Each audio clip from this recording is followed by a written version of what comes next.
Hi, I'm Mark. I'm the Head of Ecommerce at Face the Future. We're celebrating our 15th birthday and I'm here to answer a few questions about my time working here.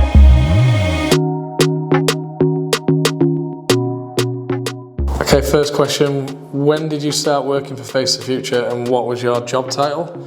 I started in February 2008. I didn't have a specific job title really. I'd say website designer, and it was just, other than the clinic team, it was just myself and the owner of the company, and we were trying to figure out how we were going to start selling products online. Tell us about the early days. What was it like working for Face the Future at the start? The early days were very different to what they're like now. We had a small office in the house adjacent to the clinic, and it was myself, the owner of the company, and his dog, all in that little room. We launched our first ever version of the online shop a long time ago now on a platform called Cubecart. I think when we launched it we only had about 10 brands, but some of them we still sell today, including Meso Aesthetic, Helio Care, Advanced Nutrition Program, Environ, and the brand I've been using since I started here, which is Danny Montague King. Well, what was the main goal for the Face the Future website at the beginning, and how were you acquiring new customers? Right, so the main goal was to give our clinic customers the ability to purchase the products online without having to drive down to the clinic every time.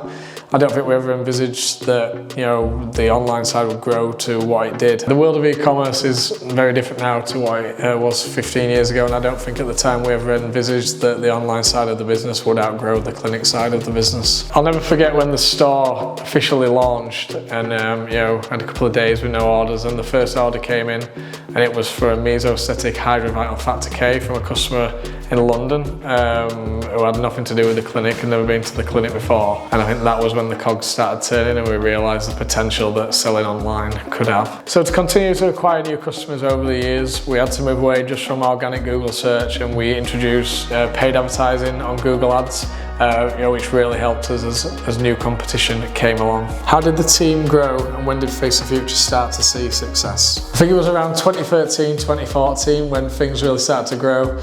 We now had brands such as SkinCeuticals and Medicate on board, which was excellent when trying to acquire further customers.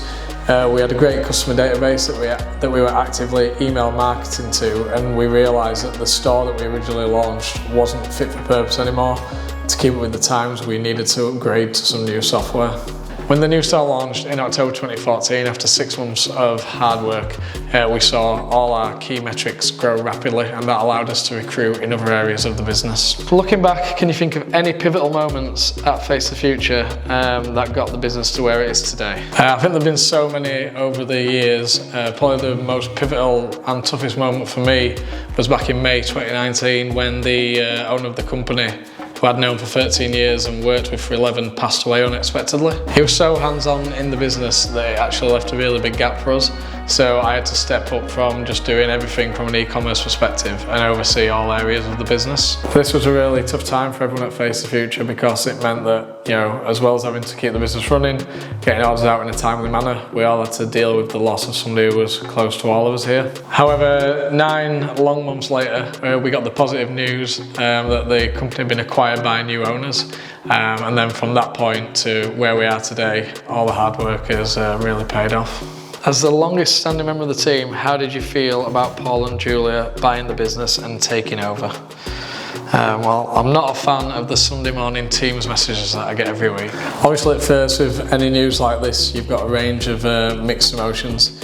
But luckily for me, I met Paul and Julia on the day that I found out the news that they were taking over the business, and kind of any fears I had soon disappeared. Face the Future has always been a family-run business, so I was really pleased when Paul and Julia took over that this element was going to continue, and I do feel like that's something that we put across in our website to our customers.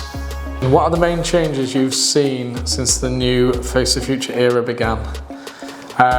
So I've got so many, but I do have a few personal favourites. In October 2020, we launched on Shopify. and that's been my favourite change that we've done, especially from a development point of view. And the website, is just come on leaps and bounds from where we started all those years ago. We had the rebrand, which was done last year. It was something that was long overdue, and I think it's really elevated Face the Future and how we're viewed in our sector as a company. And finally, we moved to a new premises, which has allowed us to grow even more. We've taken on more new brands. We now sell hair care, something which obviously isn't of much use to me, but it seems to be going down really well with our customers. And we've also been able to take on more team members. We've got a great group of people that we work with. It's nice to go into work every day, just working with a lovely bunch of people and being able to enjoy yourself whilst you're doing your job. Last question, on our 15th birthday, what would you like to see happen to Face the Future in the next 15 years? In 15 years' time, I'll be 53. Oh dear. I can't think that far ahead, to be honest. It's crazy to think that I've been here 15 years of my life already. I just hope we can continue to develop as a company. We can keep educating our customers on their skincare and self-care journeys, and we can keep trying to offer the very best service possible. Thanks for watching. We've got loads of great promotions and offers to celebrate our 15th birthday, so head over to facethefuture.co.uk to check them out.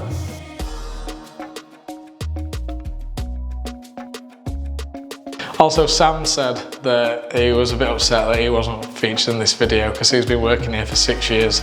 So, can we get a little picture of Sam up somewhere to show everybody? Yeah, can you do that, blessing? Yeah. Yeah. And if that doesn't make you smile, is it there? If that doesn't make you smile, I don't know what will.